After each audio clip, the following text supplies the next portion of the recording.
سما T V پر قطب الدین بلال صاحب نے مدینہ مسجد تارک روڈ کراچی کے حوالے سے ایک پروگرام کیا، اور اس پروگرام کے اندر چند مذہبی اسکالر انہوں نے بلوائے، اور ان میں کچھ ایسے بھی تھے جو نام نہاد مذہبی اسکالر تھے جن کا مذہب سے کسی قسم کا کوئی تعلق نہیں ہے۔ اچھا، اس طرح کے جو ٹی وی پروگرام ہوتے ہیں ان کی دو صورتیں ہوتی ہیں، یہ آپ نے ذہن کے اندر رکھنی ہے۔ یا تو مقصد ہوتا ہے قوم اور حکومت کی صحیح معاملے میں رہنمائی کرنا، اور دوسرا مقصد ہوتا ہے کہ ایک غلط پالیسی جو ان کو دی گئی ہے اس کو ڈیفینڈ کرنا۔ یہ دو مقصد ہوتے ہیں۔ تو میں نے انہی دو نقطوں پر کچھ باتیں آپ کے سامنے یہ سما ٹی وی کا جو لائیو پروگرام ہوا ہے اس کے حوالے سے عرض کرنی ہے۔ دیکھیں، اگر تو مقصد قوم اور حکومت کی صحیح رہنمائی کرنا ہو تو پھر ان پروگرام کرنے والوں کو چاہیے کہ وہ چسکے لگانے والے لوگوں کو نہ بلوایا کریں۔ یہ چسکے کے لیے پروگرام نہ کیا کریں کہ تماشا بن جائے، مچھلی بازار بن جائے، بلکہ ان کو چاہیے کہ اس فیلڈ کے جو ماہرین ہیں ان کو بلوایا جائے اور ان کو بلا کر پھر پروگرام کیا جائے۔ اگر آپ ہمارے ان پروگرامز کو دیکھیں تو ہمارے پروگرامز ان سے خالی نظر آتے ہیں، ان میں کچھ نہیں ہوتا۔ کسی کو پکڑ کے بیٹھ جائیں گے، مقصد قوم کی رہنمائی کرنا نہیں ہوگا، حکومت کو صحیح راہ دکھلانا نہیں ہوگا، بلکہ ایک غلط پالیسی جو ان کو دی جاتی ہے، غلط نقطہ نظر جو ان کو دیا جاتا ہے اس کو ڈیفینڈ کرنا، اس کے مطابق افراد کو بلوانے کے بعد ان کو مواقع زیادہ دینا، اور اگر مثال کے طور پہ کوئی ایسا شخص آ گیا کہ جو تھوڑا تیز ترار بھی ہے، جانتا بھی ہے، تو اس کی بات کو بار بار کاٹ دینا یا اس کو بات مکمل نہ کرنے دینا، اور اس کو گفتگو کا موقع زیادہ دینا کہ جو ان کے غلط نظریے، غلط پالیسی کو ڈیفینڈ کر رہا ہے یا اس کی تائید کر رہا ہے۔ اس کی زندہ مثال ہمارے یہ جتنے مارننگ شو ہوتے ہیں یا یہ حالیہ پروگرام سما ٹی وی کا یا مدینہ مسجد کے حوالے سے آپ اس کو اٹھا کر دیکھ لیں۔ مدینہ مسجد کے حوالے سے ایشو کیا تھا، نقطہ نظر کیا تھا؟ وہ نقطہ نظر یہ تھا کہ سرکاری زمین پر سرکاری اجازت سے ایک مسجد بنائی گئی۔ اب اس نقطہ نظر کو انہوں نے ایک غلط رنگ دیا، گول کر کے۔ اب انہوں نے نقطہ نظر کیا بنا لیا کہ ایک سرکاری زمین پر قبضے کی مسجد بنائی گئی۔ یہ نقطہ اختلاف نہیں تھا، یا رہنمائی کی یہ صورت نہیں تھی۔ رہنمائی کی صورت یہ تھی کہ ایک سرکاری زمین پر سرکاری اجازت سے مسجد بن گئی۔ وہ زمین کس مقصد کے لیے تھی؟ پارک کے لیے تھی یا کسی بھی مقصد کے لیے تھی؟ اب زمین پر مسجد بن چکی ہے، اب اس کا حل کیا ہے؟ اس کے لیے ان کو چاہیے تھا کہ دو قسم کے افراد کو بلواتے۔ نمبر ایک، جو ماہر قانون دان ہیں یا ان کو بلوایا جاتا ہے، یا شریعت مطہرہ اور فقہی جزیات اور کلیات کے جو ماہرین ہیں ان کو بلوایا جاتا، بلوا کر ان کا تجزیہ سنا جاتا کہ شریعت مطہرہ اور قانون ہماری اس معاملے میں کیسے رہنمائی کرتا ہے۔ پھر ان کا تجزیہ وہ قوم کے سامنے رکھا جاتا تاکہ قوم کی بھی رہنمائی ہوتی اور حکومت کو بھی صحیح راستہ وہ مل جاتا۔ لیکن ہمارا بہت بڑا المیہ ہے کہ ہم میں ان چیزوں کا بہت زیادہ فقدان نظر آتا ہے۔ اس کے لیے مفتی زبیر صاحب کراچی کے ماشاءاللہ وہ مستند عالم دین ہیں اور فقہی جزیات اور کلیات پر ایک گہری نظر رکھتے ہیں۔ مفتی تقی عثمانی صاحب ایک انٹرنیشنل شخصیت ہیں۔ مولانا فضل سبحان صاحب، ان کو بلوا لیا جاتا، قانون دان ہیں، ان کو بلوا لیا جاتا، پھر ایک پروگرام کیا جاتا تاکہ قوم کو صحیح طور پر رہنمائی ملتی۔ لیکن ہمارا پروگرام اس سے خالی تھا، اس کی وجہ کہ ایک نقطہ نظر دیا گیا، ایک پالیسی دی گئی کہ آپ نے اس پالیسی کے مطابق کچھ افراد کو بلوانا ہے۔ اگر اس پالیسی سے اختلاف کرنے والے بھی کچھ لوگ ہوں، ان کا نقطہ نظر نہ ملتا ہو تو انہیں وقت کم دیا جائے، دوسروں کو وقت زیادہ دیا جائے تاکہ ان کی بات مکمل نہ ہو اور حکومتی نقطہ نظر وہ آپ کے عوام کے سامنے آئے۔ اس پالیسی کے تحت پروگرام کیا گیا۔ اب آپ بنیادی طور پر سمجھیں کہ پروگرام کے اندر نقطہ کیا اٹھایا گیا مدینہ مسجد کے حوالے سے۔ نقطہ یہ اٹھایا گیا کہ سرکاری زمین تھی، اس پر قبضہ کر کے مسجد بنا لی گئی، یہ مسجد بنائی جانی چاہیے تھی یا نہیں، یہ نقطہ نہیں تھا۔ نقطہ یہ تھا کہ سرکاری زمین پر سرکاری اجازت سے مسجد بنائی گئی، اب اس کا کیا حل ہونا چاہیے، یہ اصل نقطہ تھا، تب قوم کی رہنمائی ہوتی۔ آپ آگے چلیں ہم تھوڑی دیر کے لیے لے لیتے ہیں کہ سرکاری زمین تھی، اس پر مسجد بنائی گئی، مسجد بنائی جانی چاہیے تھی یا نہیں جانی چاہیے تھی۔ کچھ لوگ کہتے ہیں یہ قبضہ کر لیا۔ اب آپ ذہن کے اندر رکھ لیں کہ زمین دو قسم پر ہوتی ہے عرف عام کے اندر۔ ایک وہ زمین ہے جو ذاتی پراپرٹی ہے، ذاتی پراپرٹی کہا جاتا ہے کسی نے خرید لی یا اسے میراث کے اندر اپنے آباء و اجداد سے زمین ملی ہے، اسے ذاتی پراپرٹی کہا جاتا ہے۔ اور دوسری وہ زمین جس سے عرف عام کے اندر کہا جاتا ہے کسی کی ذاتی پراپرٹی نہیں، اسے سرکاری زمین کہا جاتا ہے۔ اب یہ معاملہ ذاتی زمین کا نہیں تھا کہ کسی کی ذاتی زمین ہے، یہ سرکاری زمین کا معاملہ تھا کہ سرکاری زمین پر مسجد بنائی گئی۔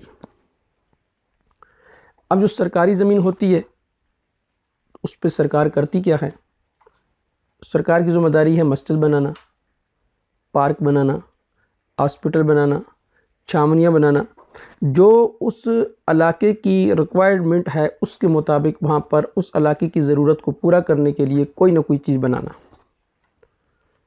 اب مثال دیتا ہوں کہ جب اس ریکوائرمنٹ کو حکومت نے، سرکار نے پورا کرنا ہے تو پورا کرنے کا کوئی نہ کوئی طریقہ کار تو ہوگا۔ وہ طریقہ کار کیا ہے؟ تو اس کا طریقہ کار یہ کہ حکومت کچھ ادارے بناتی ہے اور کچھ قانون بناتی ہے، کہتی جی اگر آپ نے یہ کام کروانا ہو تو اس ادارے کے اندر جا کر آپ یہ کام کروا لیں، آپ کا کام وہ لیگل سمجھا جائے گا۔ مثال کے طور پہ نادرا کا دفتر بن گیا، پاسپورٹ کا دفتر بن گیا، مختلف قسم کے حکومت نے دفاتر بنا دیے۔ اب ان اداروں کے اندر جو کام ہوگا اسے حکومتی کام ہی تصور کیا جائے گا کہ ان کی طرف سے باقاعدہ اجازت ہے۔ اسی طرح کوئی بھی کام اس کے لیے حکومت باقاعدہ ادارے بناتی ہے اور قانون بنا دیتی ہے۔ ایسا نہیں ہوتا کہ ہر چیز کے لیے آپ وزیر اعظم سے جا کر یا سپریم کورٹ سے جا کر سائن کروائیں، ایسا نہیں ہوتا۔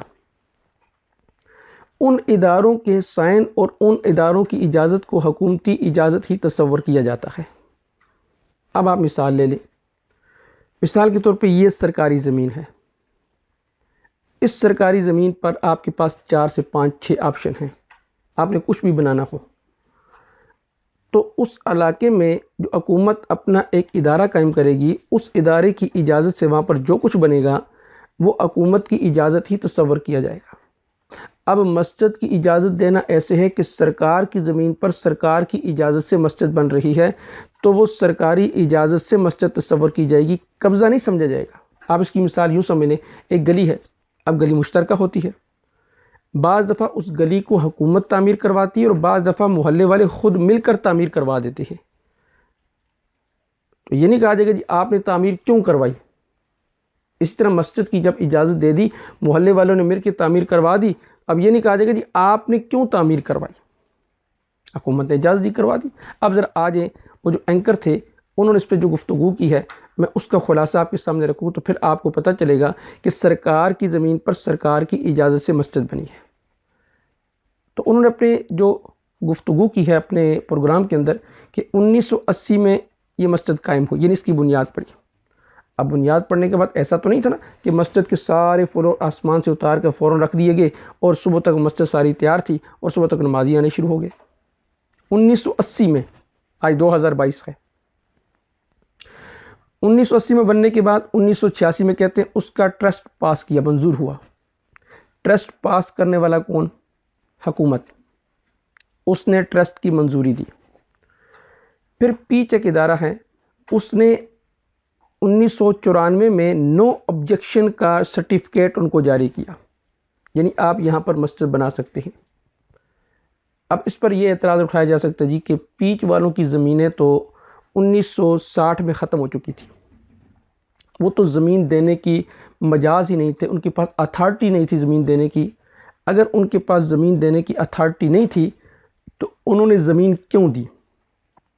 اگر زمین انہوں نے دی تو پھر ان کے خلاف کارروائی ہونی چاہیے تھی، اس پر سائن نہیں ہونے چاہیے تھے۔ لیکن ہمیں تو نہیں پتہ نا، مثال کے طور پر ایک نادرا دفتر بنا ہے یا کوئی آفس بنا ہے تو عوام تو یہ سمجھے گی کہ یہ ابھی تک چل رہا ہے، اس کے پاس اختیارات باقی ہیں۔ اگر اس کے پاس اختیارات ختم ہو چکے تھے تو اس کا کوئی ایسا حل عوام کے سامنے آنا چاہیے تھا تاکہ عوام کو پتہ ہوتا کہ اس کے پاس کوئی اختیارات نہیں ہیں۔ تو وہ تو اپنے اسی قانون کو سامنے رکھتے ہوئے کہ پیچھ سے منظوری لینی پڑتی ہے، انہوں نے اگر اس کی نو آبجیکشن کا سرٹیفکیٹ بھی دے دیا تو گویا کہ حکومت کے ایک سرکاری ادارے سے لیگل طور پر ان کو مسجد بنانے کی اجازت مل گئی۔ پھر مسجد کا نقشہ 2 مرتبہ پاس ہوا، 1996 کے اندر بھی اور 2000 کے اندر بھی 2 مرتبہ نقشہ بھی پاس ہوا اور سندھ حکومت سے پاس ہوا۔ اب آپ یہ ساری چیزیں دیکھیں، حکومت نے ایک ادارہ قائم کیا، اس ادارے نے ہی اس کو نو آبجیکشن کا سرٹیفکیٹ بھی دیا، ان کا نقشہ بھی پاس کیا، نقشہ پاس کرنے کے بعد مسجد بھی تعمیر ہو گئی۔ جب مسجد تعمیر ہو گئی تو اس کا مطلب ہے کہ حکومت کی اجازت سے وہ مسجد تعمیر ہوئی ہے۔ جب سرکار کی اجازت سے مسجد تعمیر ہوئی تو اب یہ کہنا کہ یہ قبضہ کر کے بنائی گئی، تو قبضہ کر کے تو تب بنائی جاتی جب وہ کلاشن کوفیں لے کر کھڑے ہو جاتے، توپیں لے کر کھڑے ہو جاتے، پھر کہتے ہیں ہم کسی کو آگے نہیں آنے دیں گے۔ جب وہ سارے لیگل پروسیس سے گزرنے کے بعد، سارے قانون پورے کرنے کے بعد، قانونی تقاضے پورے کرنے کے بعد ایک مسجد کو بنا رہے ہیں تو اس کو لیگل طریقہ کہا جائے گا۔ اب اس کو کہنا جی وہ قبضہ کر کے بنائی گئی، تو بعض لوگ یہاں بھی فرقہ واریت کو ہوا دینے کی کوشش کرتے ہیں۔ جیسے وہ ایک نام نہاد مذہبی اسکالر محمد علی مرزا صاحب کو بلایا گیا تو وہ کہتے ہیں جی کہ اسلام میں اس طرح کی مسجد بنانے کی قطعاً کوئی اجازت نہیں ہے۔ جی کیوں؟ یہ تو باس کی سمجھ سے بالا تر ہے کہ ایک سرکاری زمین پر قبضے کی مسجد بن گئی۔ باس یہ ہونی چاہیے تھی کہ ایک سرکاری زمین پر سرکاری اجازت سے مسجد بن گئی، اس کا حل کیا ہونا چاہیے کہ اسلام اس طرح کی مسجد بنانے کی قطعاً کوئی گنجائش نہیں ہے۔ سرکار دو عالم صلی اللہ علیہ وسلم جب مدینہ آئے تھے تو بنو نجار کے جو یتیم بچے تھے جن کی زمین تھی، تو آپ نے کہا جی ان کی زمین پر مسجد بنائی جائے لیکن اس زمین کو خریدا جائے، کیونکہ ذاتی پراپرٹی تھی۔ تو ان کے ورثاء کی خواہش یہ تھی کہ نہیں، سرکار دو عالم صلی اللہ علیہ وسلم سے ہم پیسے نہیں لیتے۔ تو آپ کو پتہ تھا یہ یتیموں کا مال ہے، چھوٹے بچوں کا مال ہے، وہ اس کے وارث ہیں، تو آپ نے اس کے پیسے ادا کیے۔ اب میرا سوال یہ ہے کہ چلو سرکاری زمین تھی، سرکار نے اجازت بھی دی ہے، اگر اس کی اجازت کو تسلیم نہیں کرتے تو ریاست مدینہ کا نام تو لیتے ہیں نا۔ جب ریاست مدینہ ہے تو ریاست مدینہ کے والی تو وہ تو اپنی طرف سے پیسے ادا کر کے وہ کہتے ہیں یہاں مسجد بنا لی جائے، تو حکومت یا مسجد بن چکی ہے تو مسجد کا تاوان ادا کر دے، اور تاوان ادا کرنے کے بعد وہ اس مسجد کو لیگل بنا لے۔ کہ مسجد بنانا یہ حکومت کی ذمہ داری ہے، سرکاری زمین پر بنانا حکومت کی ذمہ داری ہے۔ جب مسجد بن چکی ہے اور اس کا سارا پروسیس بھی ہو چکا ہے تو اب اس کو گرانا یہ بات سمجھ سے بالا تر ہے۔ اچھا، اس کا حل فقہا نے بتایا بھی کہ اس کا تاوان لے لیا جائے، جگہ کے پیسے لے لیے جائے۔ تو جگہ کے پیسے دینے کے لیے میں سن رہا تھا کہ ایک ساتھی نے کہا کہ اگر اس کی حکومت اس کی قیمت 50 کروڑ لگاتی ہے تو میں وہ بھی دینے کے لیے تیار ہوں۔ پھر مسجد ایک رفاع عامہ کی جگہ، جو لوگوں کی زیادہ ضرورت ہے، اور وہاں کے لوگ خود بتاتے ہیں یہاں قریب میں پارک موجود ہے۔ جب پارک موجود ہے تو پھر یہ کہنا کہ اس طرح کی مسجد اسلام میں بنانے کی قطعاً کوئی گنجائش نہیں، یہ تو سراسر جہالت ہے، جہالت پر مبنی ہے۔ اچھا، اس پر انہوں نے ایک مثال دی، وہ مثال سن کے مجھے کافی دیر تک ہنسی آتی رہی۔ میں نے کہا یہ سننے والے بھی ایسے ہیں، وہ بھی آگے سے سن کے مسکرا رہے ہیں، جی دیکھیں یہ کیسی اچھی مثال دی کہ رشتہ ہوا نہیں اور خامند اپنی بیوی پر وہ خامند کے حقوق جتلا رہا ہے۔ تو اسلام میں اس طرح کی مساجد بنانے کی قطعاً کوئی اجازت نہیں ہے جی، اور یہ بات سب کو پتہ ہے۔ اور یہ کہنا کہ جی ہم جو مسجد بن چکی ہے اب اس کا احترام کریں، میرے بھائی جب ابھی رشتہ طے ہی نہیں ہوا تو کوئی خامند اپنے ہونے والی بیوی کو جس سے ابھی نکاح ہی نہیں ہوا اس کے حقوق کیسے بتا سکتا ہے؟ یہ حقوق تو نکاح کے بعد شروع ہوں گے۔ گویا کہ کہنا چاہ رہے تھے کہ یعنی مسجد وہ بنا لی حالانکہ مسجد کی زمین ان کے پاس نہیں تھی۔ یہ مثال ہی غلط ہے۔ صحیح جو مثال ہے وہ میں آپ کو دیتا ہوں۔ صحیح مثال یہ ہے کہ لڑکی کا رشتہ مانگنے کے لیے لڑکے والے آئے، باپ نے ہاں کر دی، ماں نے ہاں کر دی، لڑکی کا باپ دے دیا، براتی آ گئے، حق مارتے ہو گیا، اور مولوی صاحب نے دونوں سے ایجاب و قبول کروا لیا. اب ایجاب و قبول کروا لینے کے بعد سارا پروسیس ہونے کے بعد کہتے جی نکاح کیوں ہوا ہے. یہ مثال بیٹھتی ہے کہ نکاح کیوں ہوا ہے. ان کو نو آبجیکشن کا سرٹیفکیٹ دیا, لڑکی کے والد نے ہاں کر دی. پھر ان کو NOC دیا گیا, ماں نے بھی ہاں کر دی. پھر اس کے بعد ان کو نقشہ پاس کیا گیا, گویا کہ براتی بھی آ گئے. اس کے بعد دوبارہ نقشہ پاس کیا گیا تو گویا کہ اس کا حق مار بھی طے ہو گیا. اور سرکار نے اجازت دی, لوگوں نے پیسہ دیا, براتیوں نے یعنی سب کچھ کر لیا اور سارے معاملات ہو گئے. اب کہتے ہیں مسجد کیوں بنی ہے؟ جیسے ساری لڑکی والوں کی طرف سے رضامندی کے بعد سارے کام ہو جائیں, مولوی صاحب ایجاب و قبول بھی کروا دیں, اب کہیں نکاح کیوں ہوا ہے؟ تو یہ مثال بیٹھتی تھی. یہ نہیں بیٹھتی تھی کہ خامد بیوی بنے کوئی نہیں اور حقوق پہ جتلانے شروع کر دیجئے. بھائی خامد بیوی بن چکے ہیں, اب یہ سوال کرنا کہ نکاح کیوں ہوا ہے, یہ سوال ہی بالکل بے تکا ہے. اگلی بات یہ سمجھ لیں, حدیث مبارکہ میں آتا ہے نبی اکرم صلی اللہ علیہ وسلم نے فرمایا فضلت علی الانبیاء بست, مجھے انبیاء پر 6 چیزوں کی وجہ سے فضیلت دی گئی. نمبر 1, میرے لیے ساری زمین کو مسجد بنا دیا گیا. اب جب ساری زمین مسجد ہے, اور حدیث میں یہ بھی آتا ہے کہ حب البلاد الی اللہ مساجدها, اللہ کے نزدیک سب سے پسندیدہ جگہ وہ مساجد ہے, سب سے پسندیدہ جگہ مسجد, پوری زمین کو آپ کے لیے مسجد بنایا گیا. تو یہ سرکار کی ذمہ داری ہے کہ وہ سرکاری زمین پر مساجد بنائے. اگر مساجد نہیں بنا سکتی تو جہاں بن چکی ہے اس کو قائم رکھے. یہ اصل مسئلہ ہے.